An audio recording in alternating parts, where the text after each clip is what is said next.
সবাই তো গরু মাংস দিয়ে খায়, আমরা তো গরু মাংস দিয়ে খাইতে পারি না। আমাদের কপালে আছে পান্তা ভাতার ডাল। আমাদের যদি সামর্থ্য থাকতো তাহলে আমরা আজকে গরু মাংস দেয় না অনেক কিছু দিয়ে খাইতে পারতাম, যদি টাকা সম্পত্তি যদি সবকিছুই থাকতো। পান্তা ভাতার ডাল দিয়ে আমরা খাইতে হয়।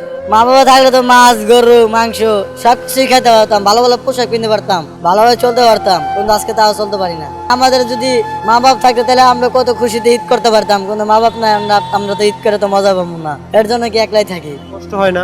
কষ্ট তো হয় মাঝে মাঝে, রাইতে বেলা ভাবি যে আজকে যে মা বাপ থাকতো তাহলে কত খুশিতে থাকতে পারতাম, কত আনন্দে থাকতে পারতাম। আজকে মা বাপ নাই দিকে আজকে রাস্তায় রাস্তায় থেকে থেকে কান্দি। আমার তো কোনো ঈদ নাই, গরিব মানুষ দিকে এলে কি আমরা কি ঈদ করতে পারবো? এটা যদি মার্কেটে যদি যায় তাও জামা কাপড় দাম চাইবে 1-2 হাজার টাকা, ওরকম কেনার তো আমাদের সামর্থ্য নাই। নতুন পোশাকের জন্য কেমন কষ্ট হয়? নতুন পোশাকের জন্য যখন একটা পোশাক কেউ ধরে যায় চাইতে, তখন কেউ দেয় না, ধাক্কা মারে খেয়ে দেয়। এটা কি নিজেটা নিজে যুগে কিনতে হয়। এই যে আগের বড় একটা গেঞ্জিটা, এটা টিয়া যুগে পরে 350 টাকা দিয়ে কিনছি।